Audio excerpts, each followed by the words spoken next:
محترم ناظرین، اتنی بڑی بات کہہ دینے کے بعد اب میرا یہ فرض بنتا ہے کہ ڈاکٹر صاحب نے فتاوی رضویہ، حاشیۃ القلمبوی وغیرہ کتب کے جو حوالے پیش کیے ہیں، ان میں جہاں جہاں ان سے غلطیاں سرزد ہوئی ہیں اور کذب بیانی یا علمی خیانت کا ارتکاب کیا گیا ہے، میں ایک ایک کر کے ان کا بیان کروں، یہ میرا فرض بنتا ہے۔ ایک ایک کلپ میں مرحلہ وار ان کی غلطیوں کی نشاندہی کروں گا۔ ناظرین گرامی، آپ نے سن لیا جو معنی ڈاکٹر جلالی صاحب نے کیا، وہی معنی مفتی محمد فضل رسول رضوی صاحب نے بھی فرمایا۔ ڈاکٹر صاحب نے یہ جملہ پڑھا تو ہے لیکن اس کا ترجمہ نہیں کیا، کیوں؟ اگر ترجمہ کرتے تو بات واضح ہو جاتی۔ جو معنی ڈاکٹر جلالی صاحب نے کیا اور وہی معنی استاذ محترم مفتی محمد فضل رسول رضوی صاحب نے بھی فرمایا کہ آپ سے کوئی علمی سوال کرے تو اس کی سزا 80 کوڑے ہوتے ہیں۔ ملک غازی ممتاز حسین قادری شہید رحمۃ اللہ تعالی علیہ کا مسئلہ ہو،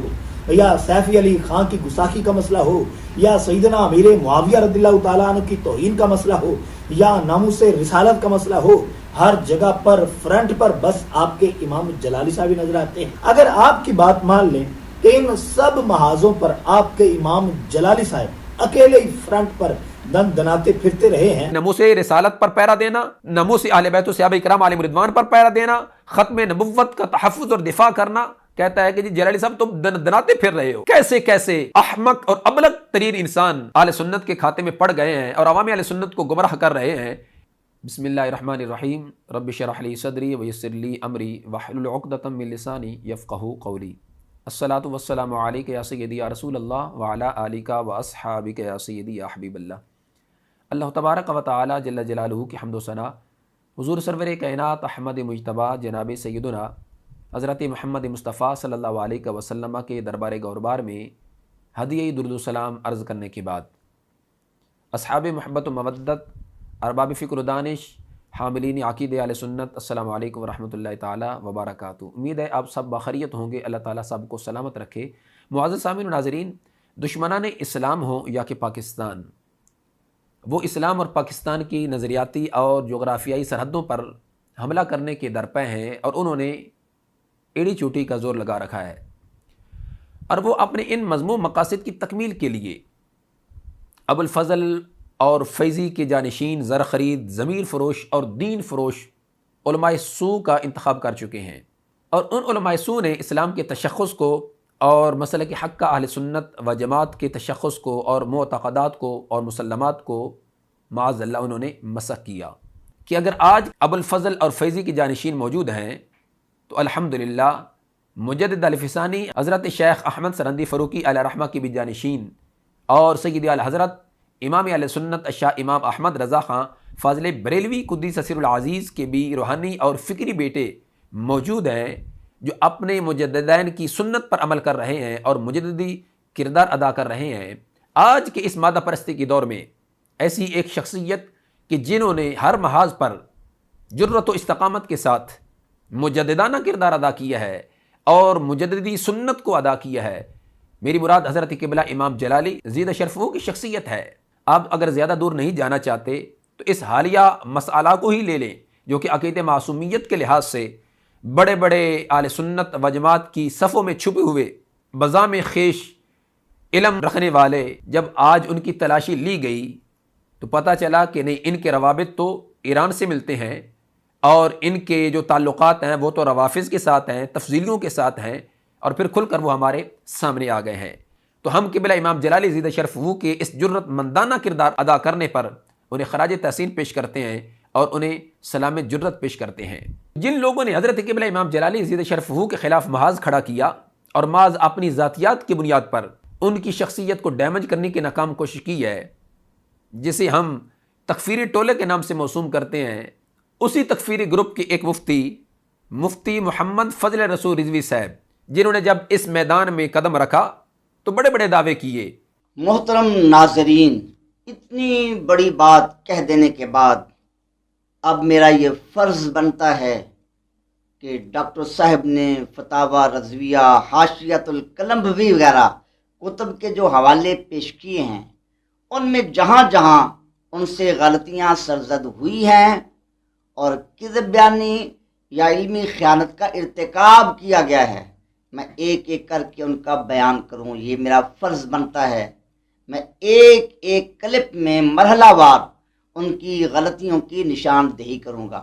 لیکن 3-4 کلپ دینے کے بعد وہ موصوف لمبی تان کر سو گئے اور ہمیں کہیں بھی پھر دکھائی نہ دیے، نظر نہ آئے، تو ہمیں سمجھ لگ گئی کہ ان مفتی صاحب میں دم خم نہیں ہے اور ان تلوں میں تیل نہیں ہے، جس وجہ سے ہم نے ان کو چھوڑ دیا۔ لیکن انہوں نے یہ سمجھا کہ ہمارے دلائل اتنی ہی مضبوط ہیں کہ ہمارا اسی لیے کوئی نام نہیں لے رہا اور ہمارے دلائل کا اسی وجہ سے ہی کوئی جواب نہیں دے رہا۔ لیکن انہیں اس چیز کا اندازہ نہیں تھا کہ جو اس میدان میں کھڑے رہے بڑے بڑے سورما، آج وہ منہ دکھانے کے قابل نہیں رہے۔ ہم نے ان کا ایسا تعاقب کیا، کوئی برطانیہ پہنچ گیا تو کوئی کہاں، آج در بدر کی وہ ٹھوکریں کھاتے پھر رہے ہیں۔ مفتی انا سب بھی کہاں ہے، وہ چھپن چھپان کہاں ہے، عرفان شاہ صاحب آج کہاں بیٹھے ہیں؟ جہاں بھی جاتے ہیں عوامی اہل سنت ان سے سوال کرتی ہے اور آگے سے وہ گالیوں سے نوازتے ہیں۔ ہم نے ان لوگوں کو اس لیے ٹچ نہیں کیا تھا اور ان لوگوں کو ہم نے اس لیے منہ نہیں لگایا تھا۔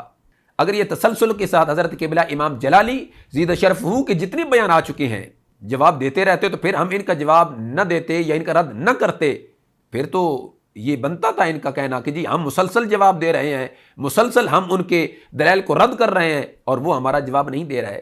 وہ بیچارے تو 3-4 کلپ دینے کے بعد پھر سو گئے اور پھر دکھائی بھی نہیں دیے۔ ان کے جواب میں میرے استاد گرامی شمشیری حضور کنز العلماء مفتی ڈاکٹر زاہد محمود نعمانی قادری جلالی زیدہ شرفو نے اپنا ایک کلپ ریکارڈ کروایا اور اس میں یہ چیزیں آپ نے کوٹ کی کہ ان مفتی صاحب نے عبارت مکمل نہیں پڑھی جہاں سے حضرت قبلہ امام جلالی زیدہ شرفو کا موقف ثابت ہو رہا تھا، اس عبارت کو وہ چھوڑ گئے۔ تو انہوں نے کہا کہ یہ یہودیوں والا شیوہ ہے کہ ان کی مرضی کے مطابق جو بات ہوتی ہے اس کو وہ نقل کر دیتے، بیان کر دیتے، اور جو ان کی مرضی کے مطابق نہیں ہوتی تھی اس کو چھپا لیتے تھے۔ اب چاہیے تو یہ تھا کہ مفتی فضل رسول رضوی صاحب خود میدان میں آتے اور اپنے اس بیان کی وضاحت کرتے اور دلیل پیش کرتے کہ میں نے کوئی عبارت نہیں چھپائی، میں نے مکمل عبارت پڑھی ہے، لیکن خود تو نہ آ سکے۔ ایک تیسرا شخص میدان میں آیا اور جو اس نے جہالت کے گل کھلائے، اس نے تو اپنے استاذ کی جو رہی کھئی کسر تھی وہ بھی نکال دی، جو بچی کچی عزت تھی اس کو بھی پامال کر دیا۔ اب ان دونوں استاد شاگرد کے قول میں تضاد دیکھیے اور ان دونوں میں جھوٹا کون ہے سچا کون ہے یہ آپ نے فیصلہ کرنا ہے۔ میرا کام ہے تصویر کے دونوں رخ پیش کر دینا۔ پہلے یہ آپ عبارت سماعت فرما لیجئے۔ اب آپ استاذ المکرم شیخ الحدیث و تفسیر حضرت علامہ مولانا مفتی محمد فضل رسول رضوی صاحب کا وہ کلپ سماعت فرمائیں۔ بار العلوم رحمت اللہ تعالی علیہ ان کی فراست پہ قربان جائیں، انہوں نے اس ذلت کا آگے معنی بھی بیان کر دیا۔ وہ معنی کیا بیان کیا؟ والفاظ سنیں، فرماتے ہیں یا وقوعہم فی امر غیر مناسب لمرتبتہم من غیر تعمد، یہ ذلت کا معنی بیان کیا۔ وہی وقوعہم فی امر غیر مناسب لمرتبتہم من غیر تعمد، یہی وہ جملہ ہے جس کے متعلق ہم نے اپنے پچھلے کلپ میں یہ بیان کیا تھا کہ ڈاکٹر صاحب نے یہ جملہ پڑھا تو ہے لیکن اس کا ترجمہ نہیں کیا۔ کیوں؟ اگر ترجمہ کرتے تو بات واضح ہو جاتی۔ جی ناظرین کرام، آپ نے سماعت فرمایا یہ عربی عبارت جو کہ قبلہ امام جلالی زیدہ شرفو نے فواتح اور رحمود سے پیش کی، تو اس کے بعد یہ فضل رسول رضوی صاحب نے یہ کہا کہ جی جلالی صاحب نے اس کا ترجمہ نہیں کیا، اگر ترجمہ کرتے تو بات واضح ہو جانی تھی۔ لیکن جب میرے استاد گرامی مفتی ڈاکٹر زید محمود قادری جلالی نعمانی زیدہ شرفو نے ان کی گرفت فرمائی، ان کا یہ تیسرا بندہ گرفت ہونے کے بعد اپنے استاذ کو پاک صاف ثابت کرنے کے لیے حضرت قبلہ امام جلالی زیدہ شرفو کی وہی عبارت پیش کی جس پر مفتی فضل رسول رضوی صاحب نے یہ اعتراض کیا کہ جلالی صاحب نے اس کا ترجمہ نہیں کیا۔ لیکن شاگرد جب قبلہ جلالی صاحب کی عبارت پیش کر رہا تھا تو یہی کہہ رہا تھا کہ یہ دیکھیں جی جلالی صاحب اس کا ترجمہ کیا کر رہے ہیں۔ اب آپ سنیں ڈاکٹر جلالی صاحب اس کا معنی کیا کرتے ہیں۔ وَقَذَا يَجُوزُ عَلَيْهِمُ الزَّلَّةُ زَلَّةُ الْقَارِ عَلَيْهِمْ أَهْلِ بَيْتِ وَهِيَ وُقُوعُهُمْ فِي أَمْرٍ غَيْرِ مُنَاسِبٍ لِمَرْتَبَتِهِمْ مِنْ غَيْرِ تَعَمُّدٍ، یعنی بغیر ارادے کے ذلت۔ ناظرین گرامی، آپ نے سن لیا جو معنی ڈاکٹر جلالی صاحب نے کیا، اور وہی معنی استاذ محترم شیخ الحدیث و تفسیر حضرت علامہ مولانا مفتی محمد فضل رسول رضوی صاحب نے بھی فرمایا، ڈاکٹر صاحب نے یہ جملہ پڑھا تو ہے لیکن اس کا ترجمہ نہیں کیا. کیوں؟ اگر ترجمہ کرتے تو بات واضح ہو جاتی. جو معنی ڈاکٹر جلالی صاحب نے کیا اور وہی معنی استاذ محترم شیخ الحدیث و تفسیر حضرت علامہ مولانا مفتی محمد فضل رسول رضوی صاحب نے بھی فرمایا. اب اندازہ لگائیں کہ استاد یہ کہہ رہا ہے کہ جلالی صاحب نے اس عربی عبارت کا ترجمہ نہیں کیا، لیکن جب اس کی پکڑ کی گئی پھر اس کا ہی بندہ یہ کہتا ہے کہ نہیں، میرے استاد نے جو ترجمہ کیا ہے وہی ترجمہ جلالی صاحب نے بھی کیا ہے. استاد کہتا ہے کہ ترجمہ نہیں کیا اور شاگرد کہتا ہے کہ ترجمہ کیا ہے. اب ان میں جھوٹا کون ہے؟ جھوٹا ایک تو ضرور ہے، یا استاد ہے یا شاگرد ہے. کم از کم دونوں اپنے قول میں متفق تو ہو جائیں کہ اگر استاد نے کہا کہ ترجمہ نہیں کیا تو پھر شاگرد کو یہی چاہیے تھا، وہ کہتا ہے جی بالکل نہیں کیا، لیکن شاگرد کہتا ہے نہیں جی بالکل جلالی صاحب نے ترجمہ کیا ہے اور وہی ترجمہ کیا ہے جو میرے استاد نے کیا ہے. تو یہ تصویر کے دونوں رخ میں نے آپ کے سامنے رکھے ہیں، فیصلہ آپ نے کرنا ہے. پھر جب میرے استاد گرامی نے مفتی فضل رسول رضوی صاحب کی یہ بھی گرفت فرمائی کہ جو قبلہ امام جلالی عزیز شرفہ نے فواتح و رحمود کی عبارت پیش کی، حوالہ پیش کیا، وہ مکمل عبارت فضل رسول رضوی صاحب نے نہیں پڑھی، وہ عبارت چھپائی ہے اور یہ یہودیوں والا شیوا ہے. تو جو تیسرا شخص ٹپکا تھا اس نے اس چیز کو تو ایکسیپٹ کیا کہ جی میرے استاد نے واقعی عبارت چھپائی ہے. اس پر دلیل کیا پیش کی؟ دلیل یہ دیتا ہے کہ کیونکہ وہ عبارت قبلہ جلالی صاحب زید شرفہ کی دلیل بن ہی نہیں سکتی تھی، اس وجہ سے میرے استاد نے وہ عبارت نہیں پڑھی. اور آپ کے تیار کردہ نمائندے شیخ الحدیث صاحب مفتی صاحب نے بھی ہمارے استاذ المکرم پر یہ الزام لگایا کہ انہوں نے یہودیوں کا شیوا اختیار کرتے ہوئے اس لفظ کو چھپا لیا ہے اور پڑھا نہیں ہے. آپ ہمارے بیان کے بعد یہ بات جان جائیں گے کہ یہ اس لفظ کو چھپایا گیا ہے یا نہیں، کیونکہ جب یہ لفظ ڈاکٹر صاحب کی دلیل بنتا ہی نہیں اور ہمارے موقف کے بھی کوئی خلاف نہیں تو اس کو پڑھنے کی کیا ضرورت تھی. چلو شکر ہے، یہ بات تو مان گئے نا کہ انہوں نے عبارت چھپائی ہے. اب میں اس شخص سے یہ پوچھنا چاہتا ہوں کہ دو لوگوں کے درمیان جب بات چیت چل رہی ہو اور دونوں کا اپنا اپنا دعویٰ ہو، ایک اپنے دعوے پر ظاہر ہے کہ جس کا دعویٰ ہے دلیل بھی اسی نے پیش کرنی ہے، وہ اپنے دعوے پر دلیل پیش کرتا ہے. اب دوسرے شخص کا یہ کام بنتا ہے کہ اس کے دعوے کی دلیل کو توڑے، رد کرے اور اپنا دعویٰ ثابت کرے، نہ کہ یہ کہے کہ نہیں یہ تیری دلیل ہی نہیں بنتی، پھر وہ دلیل پیش کرے کہے نہیں نہیں یہ بھی تیری دلیل نہیں بنتی. کہاں کا یہ اصول ہے؟ کیا یہ اصول مناظرہ میں یہ موجود ہے کہ مد مقابل کی دلیل کو رد کرنے کے بجائے آپ یہ کہہ دیں کہ یہ تمہاری دلیل ہی نہیں بنتی؟ تو یہ ہے ان کا علمی لیول کہ حضرت قبلہ امام جلالی زید شرفہ نے جو اپنے موقف پر اپنے دعویٰ پر دلیل پیش کی تھی، بجائے اس کے کہ یہ اس کا رد کرتے، یہ کہا کہ جی نہیں یہ دلیل ہی نہیں بن سکتی تھی اور اسی وجہ سے میرے استاد نے مکمل عبارت نہیں پڑھی. لیکن خیر تھوڑا ہی آگے گزرے تو کہا جی چلو میں اب وہ عبارت پڑھ دیتا ہوں. پھر اس موصوف نے وہ عبارت پڑھی. یہاں پہ ناظرین کرام بڑی ایک لذیذ بات میں آپ کے گوش گزار کرتا چلوں. پہلے اسی شخص نے یہ کہا کہ میرے استاد نے مکمل عبارت اس لیے نہیں پڑھی تھی کیونکہ وہ جلالی صاحب کی دلیل نہیں بن سکتی تھی. پھر خود ہی اس نے وہ عبارت بھی پڑھی. اس کے استاد کے نزدیک وہ حوالہ قبلہ جلالی صاحب کی دلیل نہیں بن سکتا، لیکن اس کے نزدیک بن سکتا ہے، تب ہی اس نے عبارت پڑھی ہے. اگر بقول اس کے کہ وہ جلالی صاحب کی دلیل نہیں بن سکتی تھی پھر اس نے پڑھی کیوں ہے؟ یہ بھی یہ کہہ دیتا جی یہ دلیل نہیں بن سکتی تھی لہٰذا میرے استاد نے بھی نہیں پڑھی اور میں بھی نہیں پڑھتا، لیکن خود اس نے پڑھی ہے. اور پھر کیسے پڑھی ہے آپ حیران رہ جائیں گے. میرے استاد گرامی ڈاکٹر زید محمود قادری جلالی نعمانی زید شرفہ نے تو فضل رسول رضوی صاحب کے لحاظ سے یہ کہا تھا کہ انہوں نے عربی عبارت چھپائی ہے اور یہودیوں والا شیوہ اختیار کیا ہے.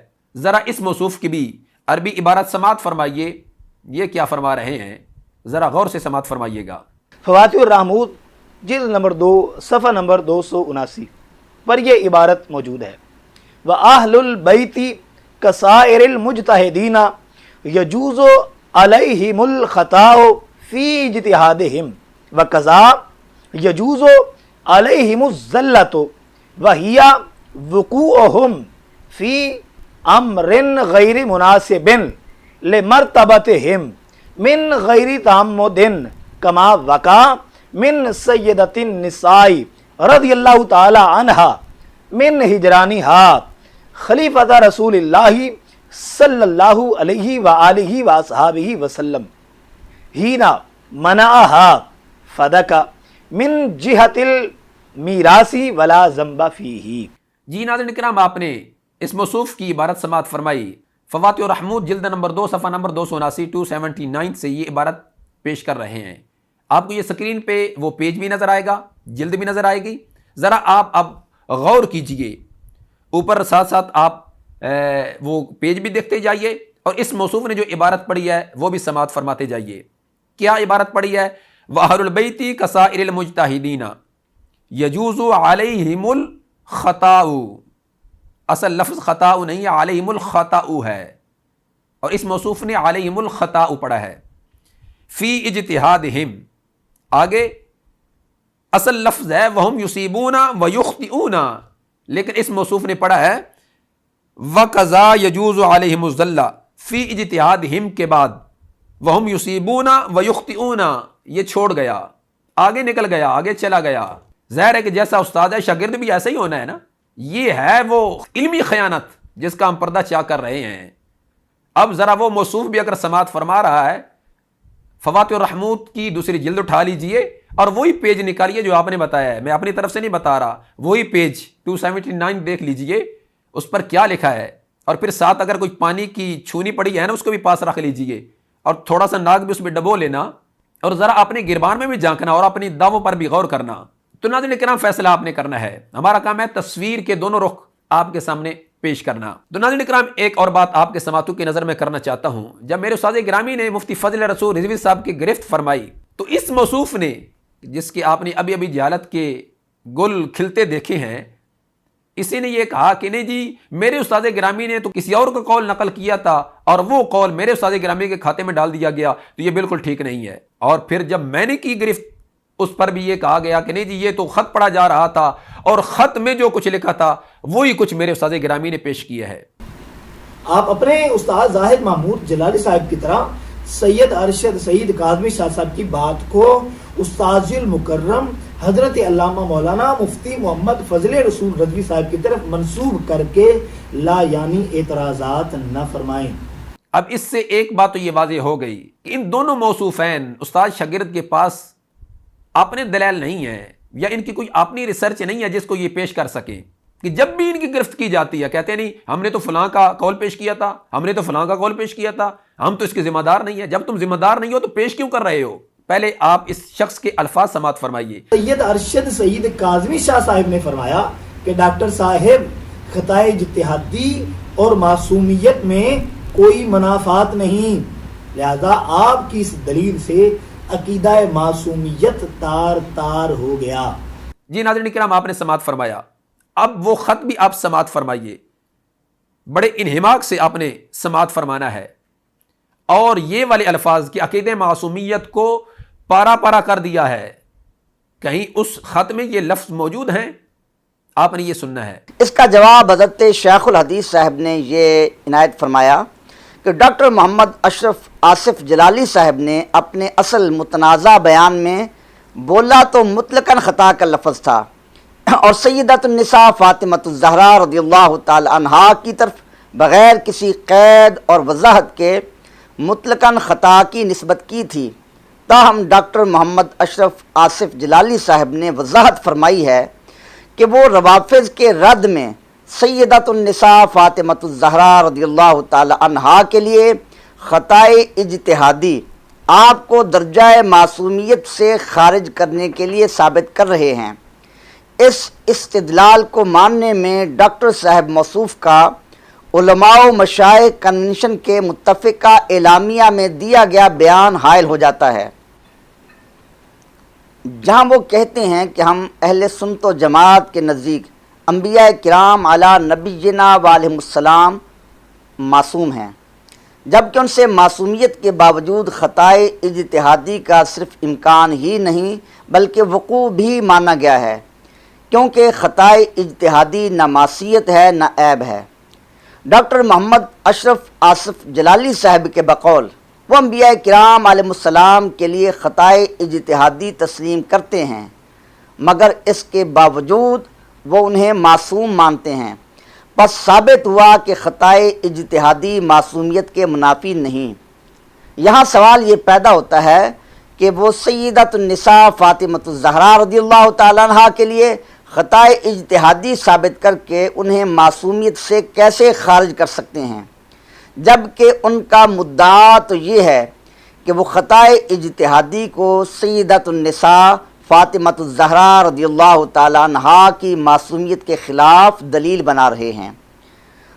تو ناظرین، حضرت شیخ الحدیث قبلہ سید ارشد سید کاظمی شاہ صاحب زیدہ مجدہ یہاں یہ بتا رہے ہیں کہ ڈاکٹر جلالی کے بقول وہ انبیاء کرام علیہ السلام کے لیے خطائے اجتہادی تسلیم کرتے ہیں، مگر اس کے باوجود وہ انبیاء کرام کو معصوم مانتے ہیں۔ اس سے معلوم ہوا کہ خطائے اجتہادی معصومیت کے منافی نہیں ہے۔ یہ بات واضح ہوئی کہ خطائے اجتہادی معصومیت کے منافی نہیں ہے۔ ڈاکٹر صاحب، جو آپ بڑے زور شور سے بیان کر رہے ہیں اور اپنے لوگوں کو ترغیب دے رہے ہیں کہ تم سے اگر کوئی پوچھے تو کہنا کہ ہم عقیدہ معصومیت بیان کر رہے ہیں، آپ نے تو اتنی بڑی غلطی کر دی ہے۔ حضرت قبلہ آپ کو اس غلطی کی طرف متوجہ فرما رہے ہیں کہ آپ نے تو عقیدہ معصومیت کو بھی پارا پارا کر دیا ہے۔ جی ناظرین اکرام، آپ نے سماعت فرمایا، اس پورے خط میں کہیں بھی یہ والے الفاظ کہ جلالی صاحب تم نے تو عقیدہ معصومیت کو بھی پارا پارا کر دیا ہے، یہ موجود نہیں ہے۔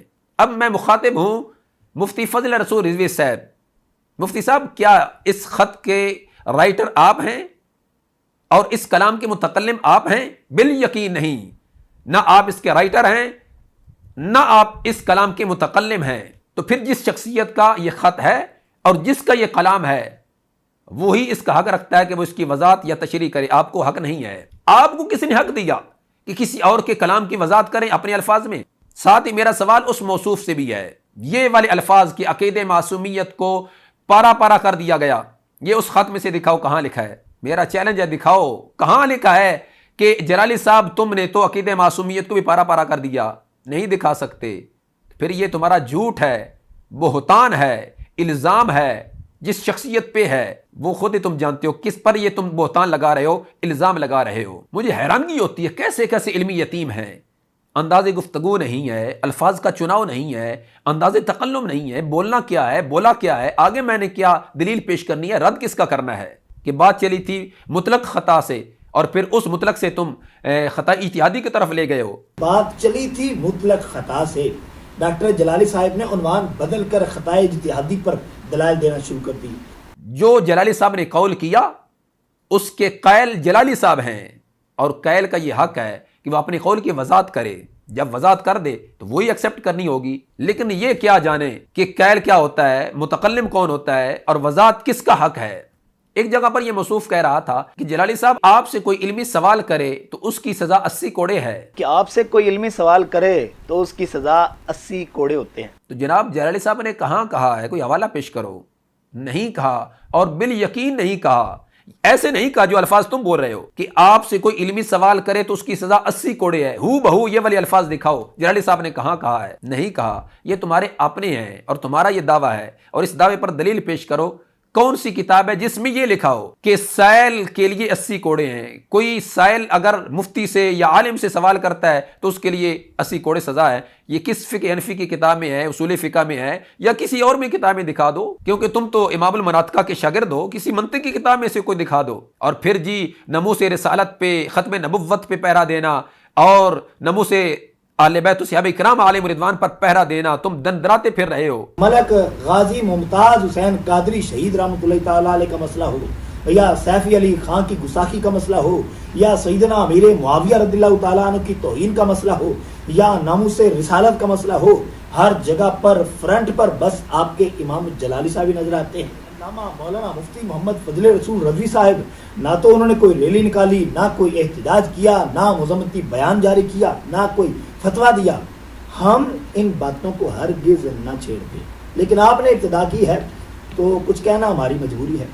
اگر آپ کی بات مان لیں کہ ان سب محاذوں پر آپ کے امام جلالی صاحب اکیلے ہی فرنٹ پر دن دناتے پھرتے رہے ہیں، یعنی اندازہ لگائیے کہ ناموس رسالت پر پہرا دینا، ناموس اہل بیت صحابہ کرام علیہم رضوان پر پہرا دینا، ختم نبوت کا تحفظ اور دفاع کرنا، کہتا ہے کہ جی جلالی صاحب تم دناتے پھر رہے ہو، کیسے کیسے احمق اور ابلغ ترین انسان اہل سنت کے کھاتے میں پڑ گئے ہیں اور عوام اہل سنت کو گمراہ کر رہے ہیں۔ اس لیے ناظرین کرام، ہمارے مخاطبین اس موصوف جیسے جہل مطلق یا مرکب نہیں ہے، ہم ان سے بات چیت کرنا ہی نہیں چاہتے جن کا کوئی علمی حسب و نسب نہیں ہے، علمی لیول ہی نہیں ہے۔ ہمارے مخاطب مفتی فضل رسول رضوی صاحب کی ذات ہے اور ہماری ان سے ہی بات ہے، اور جو انہوں نے اپنے پہلے بیان میں جلالی صاحب زید شرف کا کلپ پیش کر کے یہ کہا تھا اور جواز پیش کیا تھا کہ میں اس میدان میں اس لیے نکلا ہوں کہ انہوں نے مجھے بھی مخاطب کیا ہے، تو مفتی صاحب ذرا غور سے سماعت فرمائیے، دوبارہ سماعت فرمائیے۔ اس میں قبلہ جلالی صاحب زید شرف نے یہ بھی فرمایا تھا کہ جو اقتباس میں نے تصفیہ مابین سنی و شیعہ سے پیش کیا ہے، مجھ سے بہتر اس کی کوئی وضاحت تشریح کر دے تو میں وہی قبول کروں گا۔ آج کے دن تک جناب نے نہ اس کی وضاحت کی ہے، نہ ہی اس کی تشریح کی ہے، اور نہ ہی آپ کر سکتے ہیں۔ جس دن کریں گے اس دن قبلہ جلالی صاحب زید شرف کا موقف، اور وہی موقف جو کہ اہل سنت و جماعت کا 14 صدیوں سے چلا آ رہا ہے، وہی ثابت ہوگا۔ یہ کلپ مکمل بھی سن سکتے ہیں، اس کی چند جھلکیاں آپ ابھی ملاحظہ فرمائیں۔ میں صرف ایک دن ان تمام حضرات کا انتظار کروں گا اور اس کے بعد میں بتاؤں گا کہ یہ کتنے علم کے یتیم خانوں میں رہنے والے یا کتنے غیروں کے ہاتھوں میں کھیلنے والے یہ کس چیز کو توہین قرار دے رہے۔ آپ کے پاس چند گھنٹے ہیں، اگر رتی بھر بھی غیرت ہے دین کی آپ لوگوں کے اندر تو پیر مہر علی شاہ صاحب کی اس عبارت یا اپنے لفظوں میں یہ وضاحت کر کے دیں۔ اس لیے سب سے پہلے آپ کے ذمہ قرض ہے کہ تصفیہ مابین سنی و شیعہ کا وہ اقتباس جو جلالی صاحب نے پیش کیا اس کی وضاحت اور تشریح پیش کریں، اس کے بعد پھر آگے بات چیت چلے گی، اور انشاءاللہ ہم ہر لحاظ سے ہر محاذ پر بات چیت کرنے کے لیے تیار ہیں۔ میں کہتا ہوں بدخواہوں سے اٹھ جاؤ میری راہوں سے، مقروض ہے میری جاں ابھی، ہم خود ہی قرض چکائیں گے، وما توفیقی الا باللہ۔